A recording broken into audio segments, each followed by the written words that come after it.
係嗰網友嗱，許家印被判刑，唔係許家印被告同埋可能被判終身監禁呢單嘢咧，我唔能夠唔講嘅嚇，因為我識許家印，而呢個咧係好有代表性嘅嘢。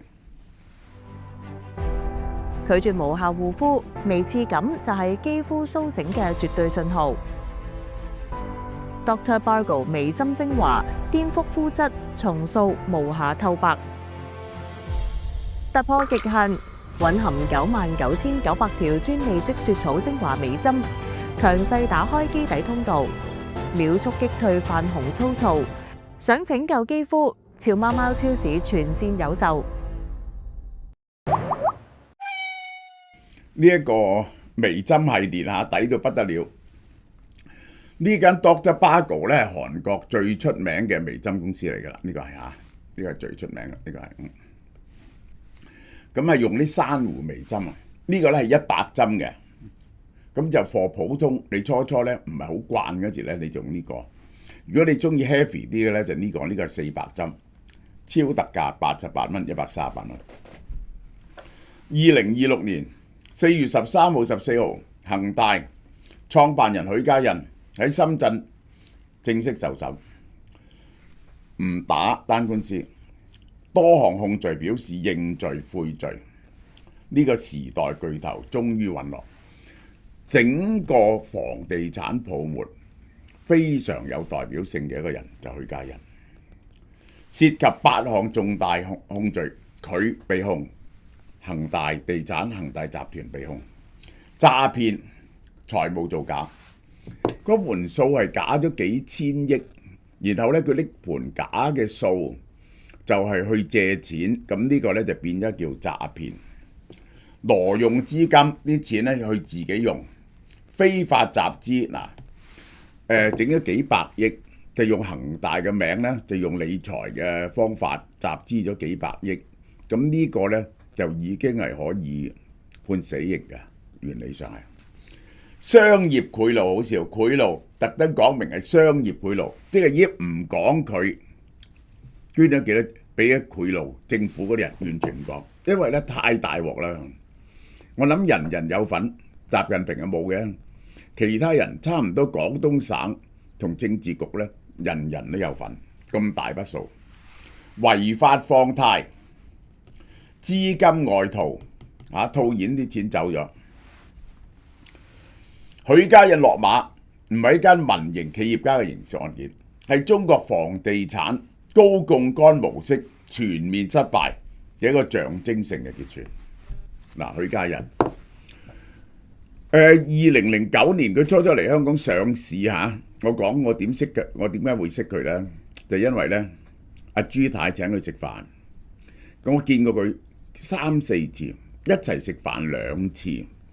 一次咧就係佢嚟香港食飯，咁佢咧就好多人咧就係攞佢隻恒大嘅。咁嗰陣時咧，我有一個朋友借錢俾佢18厘借俾佢，佢唔嚟香港上市咧，差唔多破產咁滯嘅喎。啊，2009年已經咁大鑊嘅咯，佢已經係咁大鑊嘅咯，借到18厘息。咁咧就係呢一個係佢就係邊個特別睇佢嘅咧？就係好多人啊，張松橋啊，張松橋啊，呢個大樓啊，楊受成啊，鄭裕彤咧都有份喺恒大嘅，因為佢係陀地嚟噶嘛，佢係喺廣州啊嘛，咁咧就有一次就我坐遊艇去呢一個南丫島食海鮮，又同佢一齊嘅呢個係。嗰陣時個人冇乜點喎，唔係好講嘢。哇！後來呢個人犀利啦，即係我應該點講咧？真係佢嘅排場大到咧係令你震驚嘅。我聽邊個有講嘅嗰個，佢後來係點咧？佢行入嚟咧，佢喺呢個北方凍嘅時候咧，佢着件大褸入嚟咧。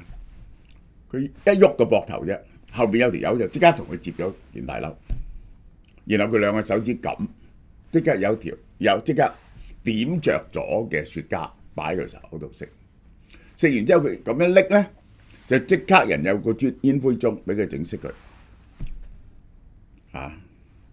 行出去有人幫佢披翻件大褸，幾架私人飛機唔好講，真係可以講咧，佢同嗰啲人鋤地咧，一晚可以10億8億嘅。佢同范冰冰最出名呢個咧，人哋就話佢同范冰冰生個仔添啦，呢個就係武媚娘啊、巴清傳啊，都係恒大影視投資。范冰冰罰，結果因為陰陽合同罰錢都罰咗9億，罰咗9億。人哋話范冰冰你會唔會嫁入豪門啊？范冰冰話我唔係豪門咯，就因為范冰冰有人話同許家印，咁有人話同黃岐山添啦，呢個就係瘋傳兩個有私情，甚至生子。范冰冰咧告過呢啲人嘅，呢個係告過人嘅，呢個就係好啦。嗱，你睇佢個恒大歌舞團啊，係全國揾晒最叻呢啲唱歌跳舞嘅人翻嚟，就係佢嘅後宮，請人去佢嘅總部嗰度，有2層樓係秘密嘅表演呢啲歌舞團。我睇過佢哋啲歌舞團跳舞好叻嘅，恒大民族歌舞團就係佢嘅迎賓嘅方法。恒大民族歌舞團個個身高相貌都10分好。佢嘅債務規模點解要嚟講呢？24,300億，3000億美金，古往今來未試過有間人破產係爭人24,300億美金，3000億 ，nothing near。佢負債爭3樣嘢：貿易及應付款項1萬億，合約預售咗7000幾億，借款及金融融資6000億，係咁樣組成嘅。第一部分欠銀行金融總共6000幾億，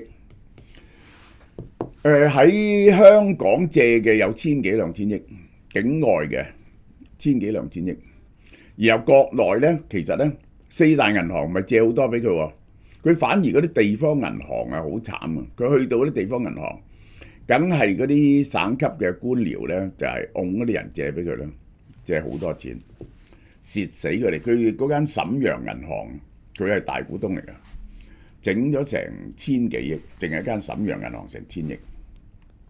第二，7210億來自合約負債。即係俾咗錢收唔到樓嘅爛尾樓，呢啲錢咧應該係專用嘅，但係咧全部俾佢攞晒出嚟使晒，變咗爛尾樓。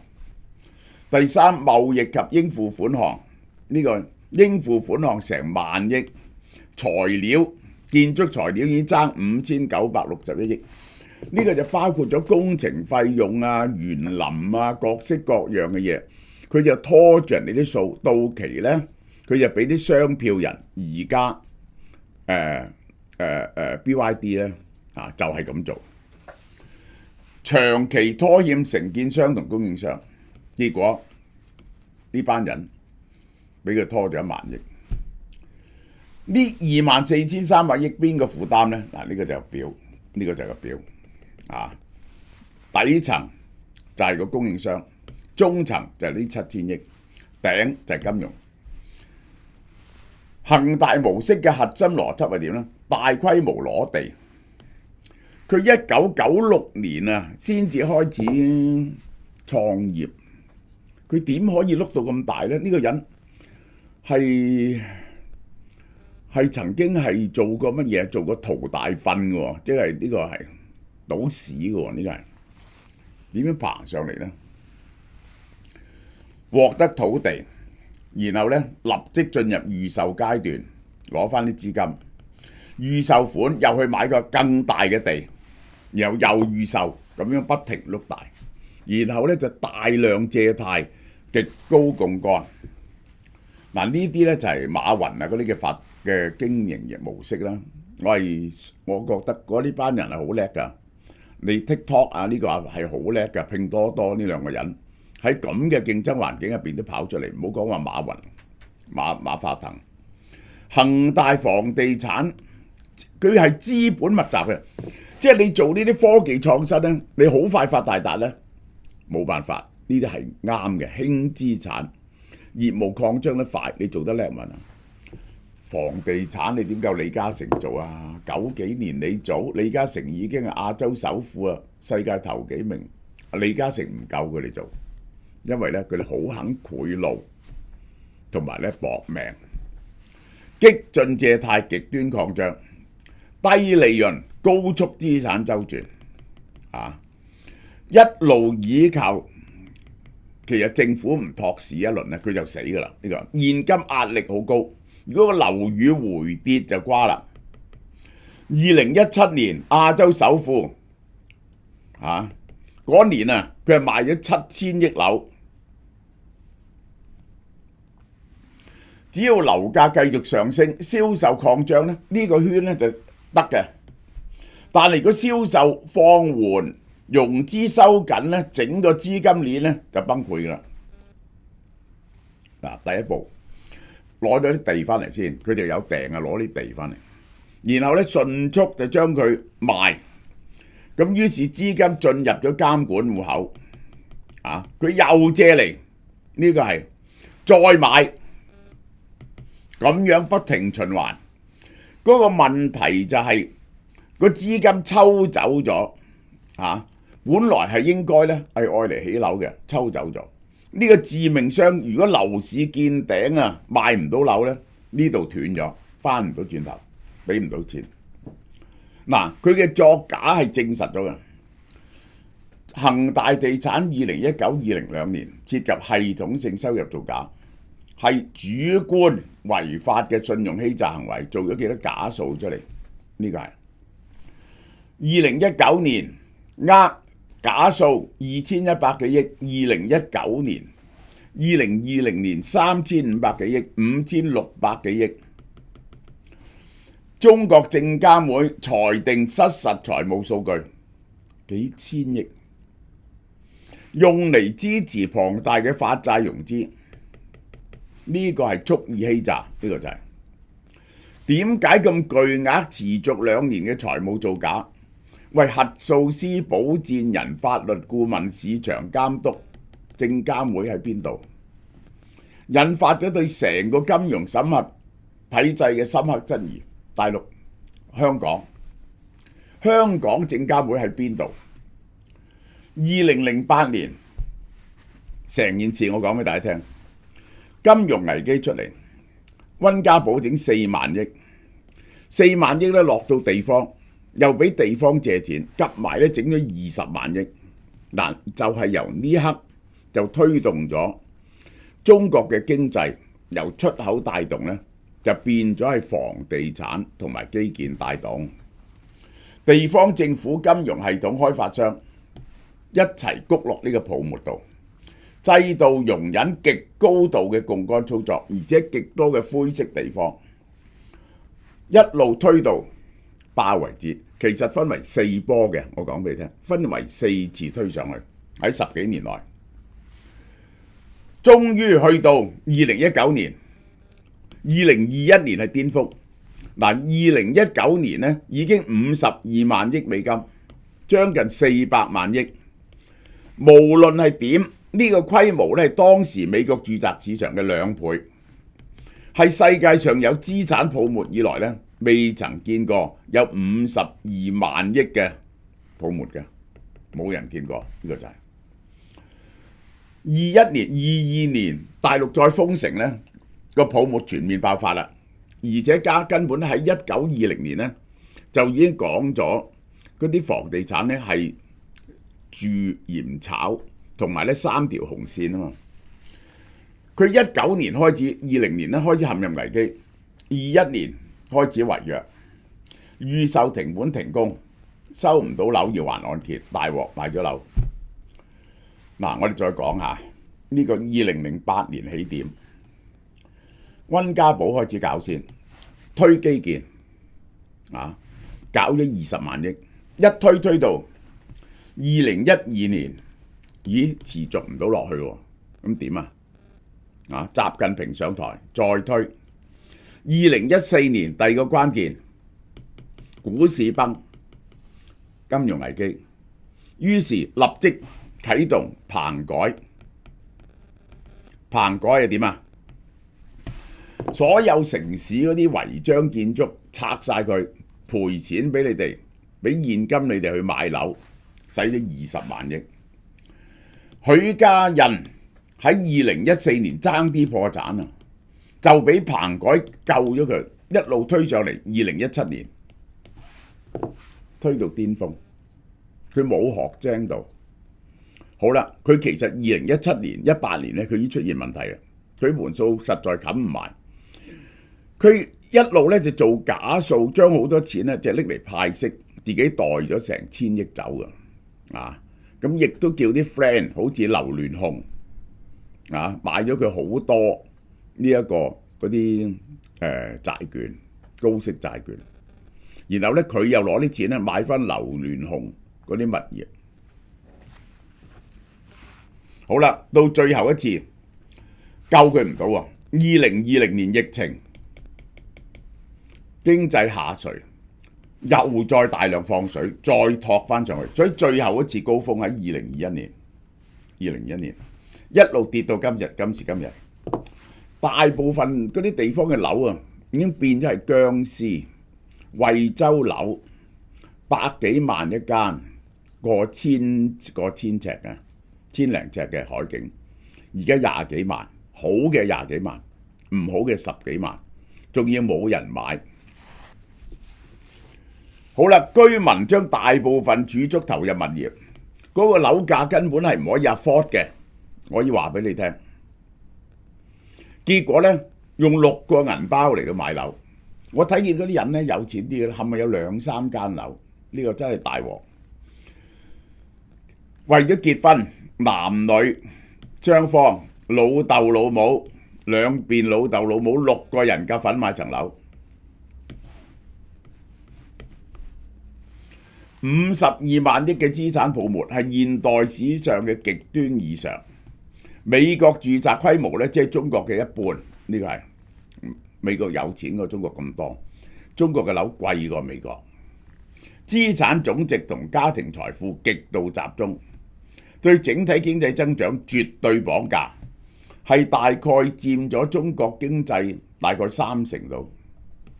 地方財政靠賣地8萬幾億，8萬幾億。恒大嘅資產帝國包含大量嘅商業回收能力可疑嘅項目，呢啲資產係高度燒錢、政策風險極高嘅黑洞。你爭人咁多錢，啲錢去咗邊啊？啲錢去咗邊啊？買埋晒啲垃圾嘢，做啲垃圾嘢。恒大汽車2年，結果賣咗幾百部車啫，蝕咗700億。又做呢一個礦泉水，大規模填海海花島，起咗1000幾億，原來係唔準填海嘅海南島係呢個海花島啊，學杜拜啊，呢個係。結果20幾棟樓爛尾，50幾棟樓，呢個係最後爛尾業主沒有之一。恒大呢個項目，第2個項目周全中國有佢嘅爛尾項目，淨起咗呢度門。呢個叫恒大譽湖天下，聽上去高端大氣。大門呢係重金打造嘅，起咗1000萬。而家淨係有大門冇樓。嗰啲人買咗樓，我仲睇見呢一個起嗰個威尼斯啊，海上威尼斯啊，喺上海去嘅，又係完全冇人住啊！因為佢點解呢？佢要攞遠啲嘅地方，之後攞好大笪地，又整好大嘅 project， 好大嘅宣傳，吸引你去買，話將來呢就發大達。廣州恒大投資120億起世界最大嘅爛尾足球場，世界上最大嘅爛尾足球場。恒大美元債價格跌到值翻幾個仙，而家呢，佢回收幾多錢呢？2021年泡沫破裂呢個係流動性枯竭，其實2019年佢已經出㗎啦，上唔到市。佢已經開始嗌救命㗎啦，加埋疫情，2021年呢就全盤崩潰爛尾，業主收唔到樓仲要供樓。好啦，嗰啲離岸爭人哋幾多錢呢？450億美金啊！我講得少啊，3000億係用喺香港借，結果可以追翻幾錢呢？450億美金追翻2.55億，4% 度零頭。2.5億美金咧，仲俾啲會計師破產官咧攞咗好多錢啦。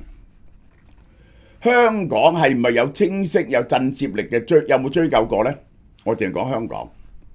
如果冇法建立有效嘅追債國際金融中心嘅公信力去邊度？資本背書國際金融中心，俾人哋做一盤數，呃6000億，喺香港上市集資借錢，借咗3000億。面對持續多年深遠嘅財務造假，香港市場有冇監管過？然後佢爆咗煲呢，根本冇刑事起訴任何人，點解呢？資產唔等於繁榮，呢個係資產泡沫，將資產價格上升等同經濟繁榮。整個制度長期容忍高槓桿、高風險嘅明顯違規操作，讓地方金融開發商一齊分贓，直到泡沫破裂，所有掩蓋嘅債務假象爛尾樓一次過浮現。許家印係代表性嘅名字，佢坐監，我將佢判終身監禁。直到泡沫破裂咧，長期被掩蓋嘅假象同爛尾樓先爆發。呢個係整個系統破裂。恒大顯示高槓桿、快周轉房地產呢啲咁嘅房地產，根本我睇大陸人嘅收入呢，通常幾千蚊，點可以買到啲樓呢？好多嗰啲窮嘅地方係5000蚊、6000蚊人工，點買百幾萬嘅樓呢？你話俾我聽。未來經濟增長啊，而家呢調翻轉頭啦，而家唔理啦，大陸愛嚟做高質生產力，使幾萬億去到半導體。香港有冇用刑事追究過呢啲人？冇。你點樣向嗰啲唔見得錢嘅人交代？肌膚泛紅、暗沉、好困擾，等韓國 Ground Plan 氣墊幫下你，輕輕一拍，瑕疵隱形，瞬間解鎖你專屬嘅無瑕水光肌，注滿金柳梅同維他命 C 精華，深層保濕、抗皺又提亮，自帶 SPF 30防曬，上妝即保養，等你隨時都 keep 住自信。Ground Plan 遮瑕提亮氣墊，依家就等你嚟買。咁優質又咁抵嘅產品，梗係快啲嚟俏貓貓超市度買啦！嗱，呢個 Ground Plan 啊，呢個好出名嘅就係 Blackpink 嗰個御用化妝師用嘅，我嚟遮住嗰啲。佢有4層嘅，嗰個墊係4個 level， 等嗰啲個氣墊咧，你等佢覺得唔會好厚啊，同埋貼住啲肌膚啊，而且有透明嘅感覺啊。而家正價9折啊！呢啲嘢全部都係100零蚊、200蚊嘅啫，仲9折。OK， 而家咧就係呢一套套裝嚇，呢個元嬰嚇，佢自己嘅品牌嚟嘅。佢個原理咧就用呢一個極境修復因子，呢個咧係喺火山啊、喺呢個溫泉啊嗰啲地方最惡劣嘅環境，熔岩入邊都可以生存到嘅嘢嘅生物提煉出嚟嘅。咁就有3合1。呢個卸妝懶人套餐啦，呢一個就係雲朵泡沫缺水肌膚急救站啦，1樽啦，就仲有修護面霜啦，3個加埋，咁就係本來890蚊，而家變咗588蚊，再送呢個俾你防曬膏，夏天就嚟啦。呢個溫缽籽油啊，溫缽籽油係乜嘢嚟呢？係一樣似蘋果同梨嘅嘢，但係佢就唔好食嘅，但係佢嗰啲籽係好溫潤嘅滲透，係好穩定、好溫和，愛嚟做防曬膏咧係最好嘅，好嘛？